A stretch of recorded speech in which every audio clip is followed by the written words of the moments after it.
Well, Londoners are sweating through a scorching July, at least by their standards. A rare amber heat alert was issued covering much of England and Wales. It's not just there. Much of continental Europe is baking and has been for days.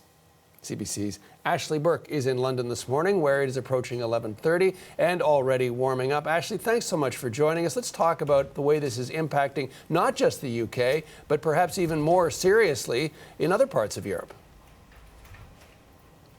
Well, a red alert was just issued here in Britain. It is the first time in history that the UK has been under this kind of extreme heat warning. The Met Office, which is the National Weather Service here in Britain, it is warning that temperatures could hit record highs early next week, around 40 degrees or so.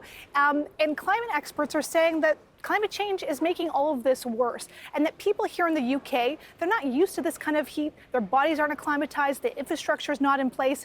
A lot of these buildings you see around me, they don't have air conditioning. Here's what one expert said. We must think really urgently about preparing immediately for these types of heat waves. We're not ready. We don't have the infrastructure in place. We don't have the response in place. So there's some very urgent changes that need to be done in order to do immediate adaptations to these heat waves, because we'll see more coming probably next year and the year after. This warning is just one of them. European cities are also breaking heat records, hitting highs, and there are a number of places that have been hit particularly hard.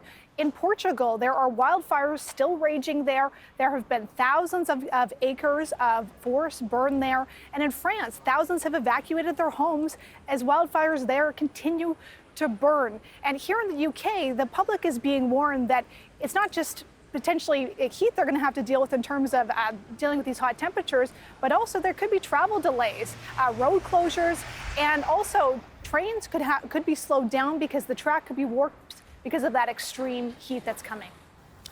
Ashley, thanks for this. The CBC's Ashley Burke in London.